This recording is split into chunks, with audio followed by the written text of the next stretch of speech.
experiencia bastante interesante y que no comprendí hasta unos 15 años después, o así, no sé cuánto tiempo después, bastante tiempo después, porque yo en aquel momento no estudiaba, estaba trabajando en una empresa, ¿no? Y entonces me levanto una mañana y mi madre me dice, ay, hijo mío, que no puedo ir, que no puedo levantarme de la cama,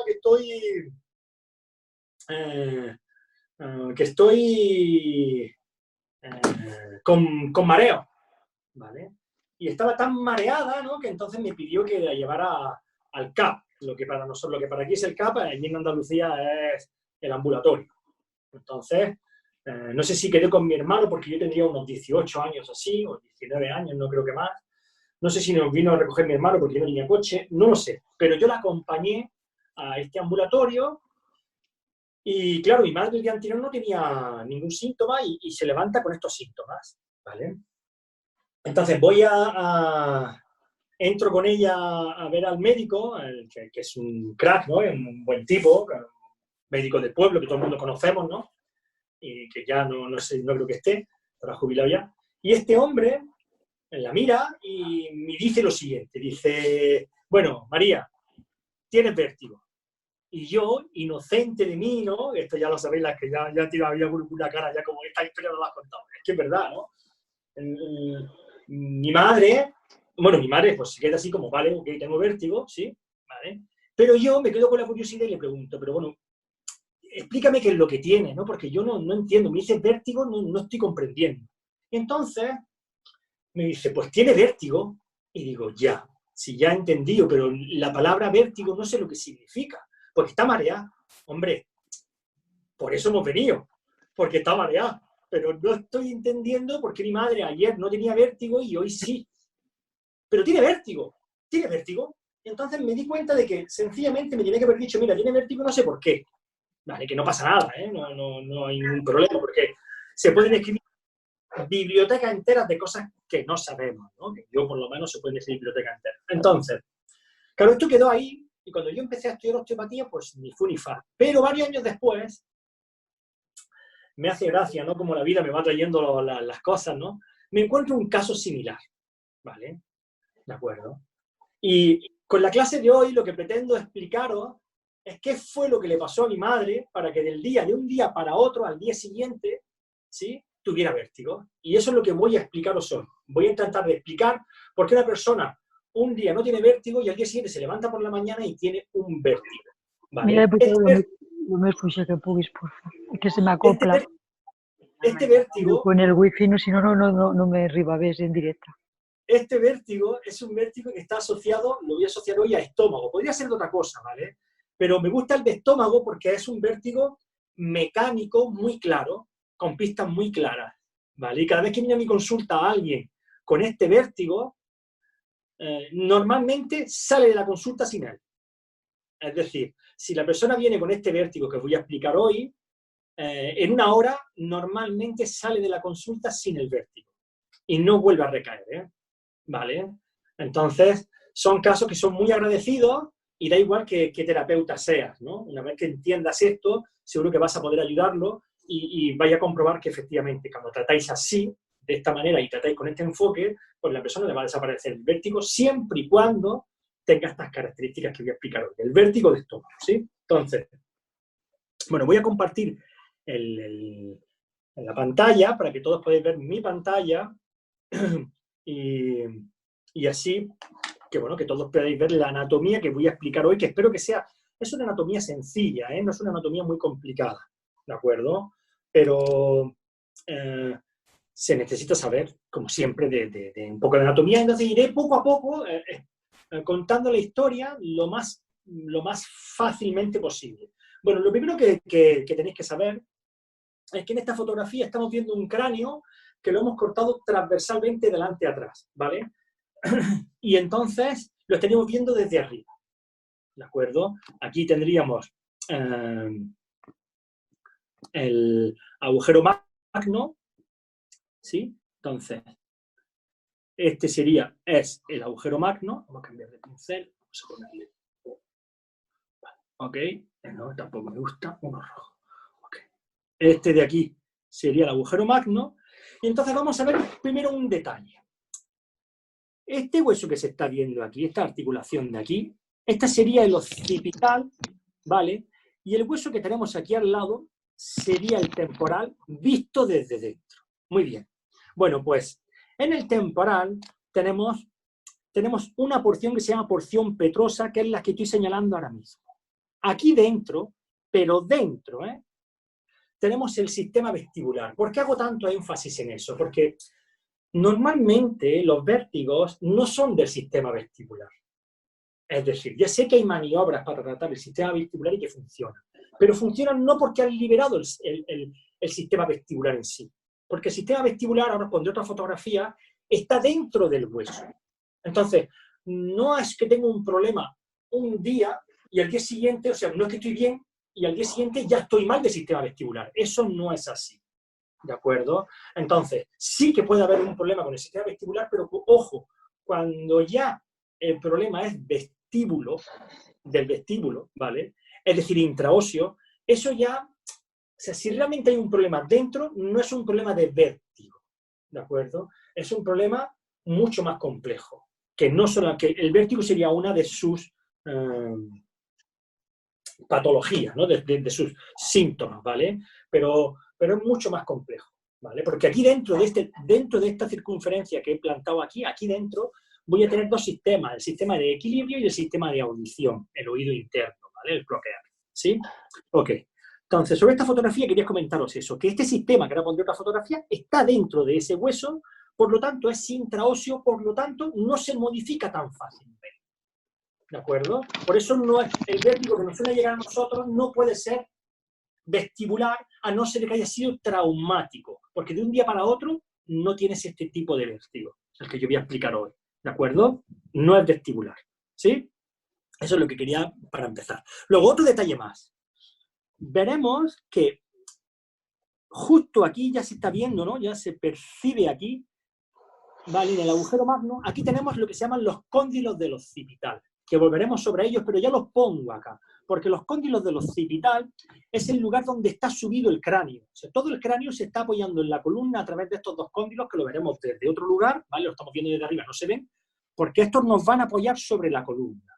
Y el equilibrio de todo el cráneo va a estar apoyado sobre estos dos cóndilos del occipital, que luego veremos desde otra perspectiva. Luego, otra cosa importantísima. Aquí, en estos orificios, por aquí sale toda la sangre prácticamente del cráneo. ¿Vale? Entonces, vemos que el sistema vestibular que está aquí y el sistema de drenaje de todo el cráneo están a nada de distancia. No creo que haya más de 2 centímetros, 3 centímetros, ¿vale? Están muy cerca, ¿vale? Esto tiene que ver porque el vértigo que yo voy a explicar hoy es mecánico circulatorio. ¿Qué significa? Significa que la mecánica se ve afectada y oprime la circulación de drenaje del sistema vestibular. ¿Vale? Entonces estos detalles ya os lo marco para que empecéis a entender cómo funciona. Luego, hay otro detalle más. Si veis... Ahora, buscaré una fotografía. Ya tengo otras fotos que son mejores para lo que quiero explicar. Bueno, ya nos hemos situado un poco, ¿verdad? Muy bien, volvemos a las viñetas. Entonces, sobre los cóndilos del occipital, ¿veis? Aquí lo estamos viendo, ¿sí? Voy a editarlo un momentito para señalarlo bien. Sobre los cóndilos del occipital, ¿veis? Estaríamos hablando de este sistema. Vale. Entonces, por aquí sale prácticamente toda la sangre del cráneo. Pero es que por aquí entra toda la sangre del cráneo. ¿Vale? Este de aquí es el occipital y este de aquí es el temporal. Y entre ellos dos, estamos en el sitio donde hay más situación de riesgo, de un estancamiento, ¿no?, de la circulación del cráneo. ¿Vale? Es decir, el drenaje del cráneo va a estar supeditado por el orificio, que aquí es el número 10, que es este orificio, por donde va a salir toda la sangre, prácticamente toda la sangre del drenaje del cráneo. ¿De acuerdo? Pero también por ahí va a salir el nervio más importante del sistema visceral.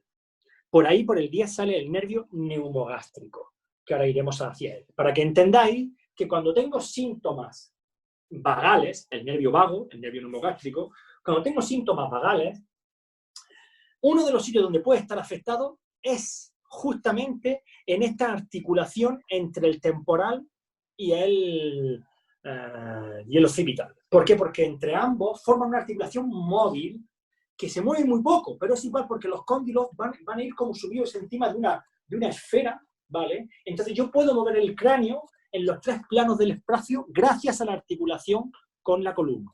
Y eso va a afectar al sistema vestibular que tengo dentro de los huesos temporales. ¿Sí? Ok. Continuamos entonces. Fijaros que en esta fotografía tengo lo que se llaman pilares del cráneo. Se ven pilares del cráneo. Esta fotografía es de Rubier. La que he puesto antes, no me acuerdo de qué libro de anatomía lo saqué, ¿vale? Pero sobre todo pondré Rubier, pondré Netter, ¿sí? Entonces, aquí tenéis el pilar occipital, que aquí no se está viendo porque me está estorbando el pilar mastoideo, ¿vale? Pero tenéis que entender que el pilar occipital y el pilar mastoideo están en línea. Es decir, si yo saco una recta atravesando las 2 mastoides en su vértice, atravesaría por la apófisis transversa de la primera cervical y atravesaría los cóndilos. Todo está a la misma altura. Luego pondré otra fotografía para que lo veáis mejor, ¿vale? Y eso tiene un porqué. Porque el cráneo, el peso del cráneo, está dividido de tal manera que el peso cae por delante de este apoyo, del apoyo que hay aquí. De forma natural la cabeza caería hacia adelante si yo me desmayara. Esa es la naturalidad de las cosas. Así es como está diseñado. Ok. Muy bien. Os pongo la fotografía para que veáis, ¿no? Aquí, ¿qué estamos viendo aquí? Aquí estaríamos viendo... me he pasado un poco, ¿no? El cambio ha sido muy radical, pero lo edito y lo explico un poquito. Bueno, aquí estamos viendo esto de aquí que se ve aquí, esa sería la C1, la primera cervical. Aquí tenemos el agujero magno visto desde abajo, ¿sí? Es decir, tenemos este orificio, eso es, tenemos este orificio, y entonces vemos que la línea que está representando la recta pasa justo por las apófisis transversas, por la apófisis mastoides, por las masas laterales del atlas, las que se van a articular con los cóndilos del occipital. Bueno, y todo ello, ¿vale? Es como que lo que estamos diciendo, divide el cráneo en 2 mitades. Aquí he quitado todo lo que sería la mandíbula, todo lo que sería el rostro. Solo he dejado esfenoides, que se está viendo aquí las alas mayores del esfenoide. ¿De acuerdo? Todo lo demás está quitado. He quitado la cara, porque todavía esto se ensancha mucho más. ¿De acuerdo? Entonces, este va a ser un punto de equilibrio, ¿vale? Entre la apófisis mastoides, entre la transversa, entre los cóndilos del occipital, articulándose con la C1, y la apófisis transversa correspondiente, se forma esta línea que va a ser el punto de equilibrio de la cabeza anteroposteriormente, pero también cuando quiero rotar voy a estar apoyándome sobre estas articulaciones. ¿De acuerdo? Ok, intento explicarlo lo más lentamente posible, porque aquí estaríamos viendo un cráneo visto desde abajo, ¿eh? Solamente con la primera cervical, ¿sí? Más detallitos. Así, mira, espérate, antes de salir de esto, os cuento una cosita más de esta. Cuando miramos esta C1, ¿vale? Que es esto de aquí, vemos que tiene 2 orificios, uno aquí y otro acá. Ese orificio es para que pase la arteria vertebral, que es una arteria importantísima que va a irrigar el cráneo. ¿De acuerdo? O sea, que pasa en las apófisis transversas y luego veréis que va a pasar, tengo otra fotografía que va a pasar y se va a meter por detrás para entrar dentro del cráneo. Es decir, hace un sifón. Tanto la carótida interna craneal como la arteria vertebral hacen un sifón y pasan a través de huesos, de orificios óseos, ¿vale? Que impiden que esta arteria pueda expandirse exageradamente, ¿vale? Es como un filtro, más que un filtro, es como un contenedor, ¿vale? Contiene para que la sangre no pueda venir con un impulso muy fuerte y haya una explosión, ¿no? de sangre que llega de repente al cráneo, ¿vale? Al cerebro. Me comenta que hay gente que no está pudiendo conectarse. Chicos, pues tenéis que haber mirado antes. Sí, porque... bueno, sí, continúo. Aunque no haya podido conectarse, tiempo ha tenido, ¿no? Ok, vale. Entonces, vamos a ver sobre el sistema vestibular para seguir situando, ¿de acuerdo? Fijaros dónde está. Entonces, volvemos a ver la misma fotografía que hemos visto al principio, que es esta de aquí, ¿sí? Pero ahora más esquemáticamente, y observamos dónde estaría situado este sistema vestibular y por qué digo que normalmente aquí no hay problema, porque esto es intraóseo, ¿vale? El sistema vestibular concretamente sería este trocito de aquí, ¿vale? Este sería la cóclea, el sistema de audición. Los dos trabajan juntos los dos. Estarían los dos en el oído interno, dentro del hueso temporal, ¿vale? Y eso tiene un porqué. Porque el oído nos da los tres espacios. La visión no. La visión nos da algo más de 180 grados. No sé exactamente cuántos grados, ¿no? Pero el oído sí. El oído tiene la capacidad de darnos los 360 grados espaciales, ¿vale? Entonces, tanto hacia arriba como hacia abajo. Es decir, es tridimensional en ese aspecto. ¿De acuerdo? Y eso hace que el oído y el sistema vestibular trabajen juntos. Es bien conocido que cuando hay un problema, a veces una persona que se queda de forma traumática sorda, también tiene un problema de equilibrio durante un tiempo, o a veces bastante más problemático, ¿vale? Porque están trabajando conjuntamente. ¿De acuerdo? Muy bien, continuamos. Es para situar, ¿eh? Y ahora os voy a poner una fotografía real, para que nos hagamos una idea de dónde estamos y qué es. Entonces, ahora fijaros en esta fotografía, ¿no? Aquí tenemos la realidad del sistema vestibular. Entonces, han quitado hueso, es decir, esto de aquí sería el corte que han hecho, han cortado, para poder ver el hueso, el sistema de vestibular, y vemos que está horadado en el hueso. Por eso quería hacer entender que el sistema vestibular no suele ser la causa del problema, ¿vale? Cuando ya tenemos un vértigo, un mareo, ¿sí? Tenemos que pensar en el drenaje e inervación de este sistema, que es lo que iremos viendo. Pero el punto, lo que quería deciros hoy es eso, ¿no? Normalmente los vértigos que nos van a llegar a nosotros, que nos suelen llegar a la consulta, ¿no? Son vértigos destinados a la mecánica, ¿vale? Y al drenaje. Entonces sería buena mecánica, el drenaje se restablece y la persona se restablece completamente de su vértigo, ¿vale? Si es de tipo nervioso, es otra cosa también, ¿eh? Ahí ya entramos más en un sistema postural fino, entonces yo también trabajo con posturólogos que me ayudan a recuperar ciertos vértigos que no son de origen mecánico circulatorio, sino que son de origen mecánico nervioso, ¿vale? Y si ya el nervio está afectado realmente y no el recorrido, sino el nervio en sí tiene una patología, entonces sí que tenemos un vértigo problemático. Porque aquí, cuando existe este vértigo, ya nos pertenece a nosotros, ¿vale? No es un caso para nosotros, es un vértigo ya que el sistema nervioso, cuidado, ¿eh?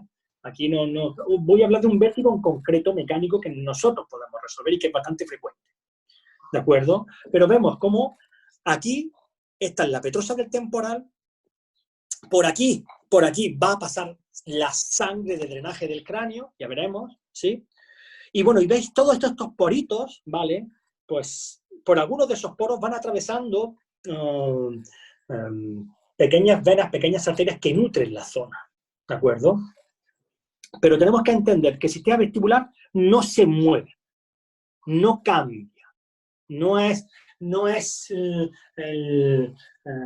influenciable desde ese punto de vista. Está muy bien pensado eso, ¿eh? Es un sistema muy fino que tiene que estar muy bien protegido y no porque estoy tenso un día me puedo dar un vértigo porque sí. No, no es así, ¿vale? Muy bien, ya tenemos el sistema vestibular y otra cosita más. A ver, no he dicho esto, pero vamos al momento al lado de abajo. Y en el lado de abajo vemos, aquí han cortado un trozo de la petrosa. Entonces, este trozo de aquí, ¿sí? es también petrosa, en la parte del peñasco, si no recuerdo mal ahora, no, perdonadme por mi anatomía básica, ¿no?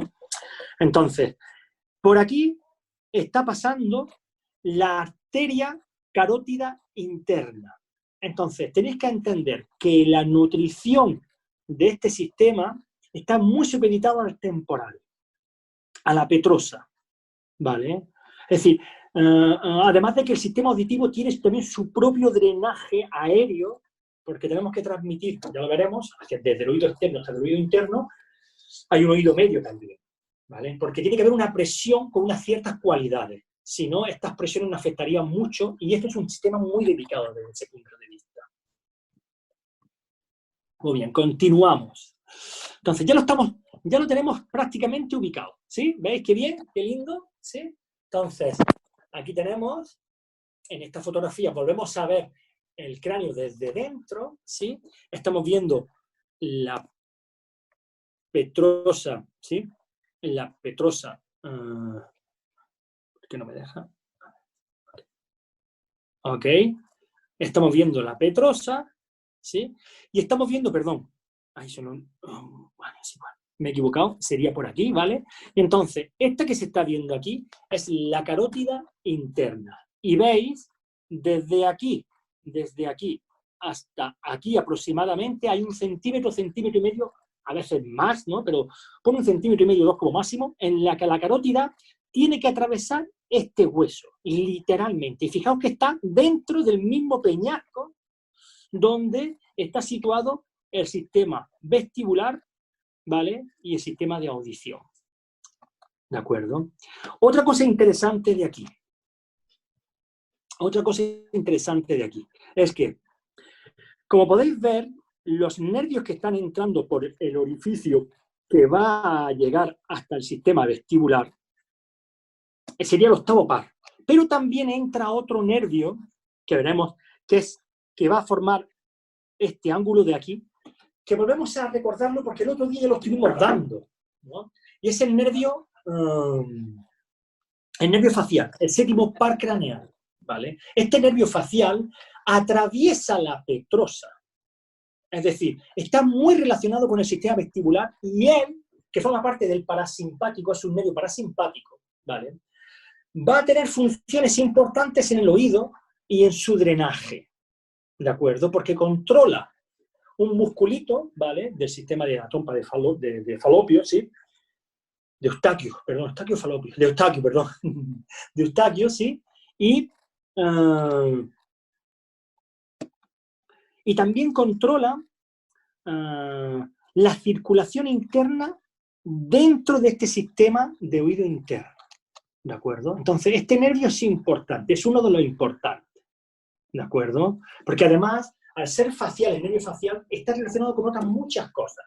Pero tenéis que entender que un sonido nos va a dar una respuesta emocional, ¿vale? Y esa respuesta emocional está también en nuestro rostro, ¿no? Si nos dan un grito, si estamos asustados, si nos comunica algo que nos gusta, si algo que no, ¿vale? Hay una respuesta del facial que sería la parte motora dentro de este sistema, porque recordemos que el octavo par es completamente sensitivo, es un órgano castor completamente, ¿vale? No envía fibras motoras, ¿de acuerdo? Entonces, la relación tan importante del temporal con el sistema vestibular, que es el del equilibrio propiamente dicho, donde está situado, todo esto para deciros que en verdad no suele ser de eso, ¿vale? Pero que está muy relacionado con la circulación, muchísimo, ¿eh? Esto con los acúfonos, por ejemplo, también está muy relacionado, ¿vale? Ok, continuamos.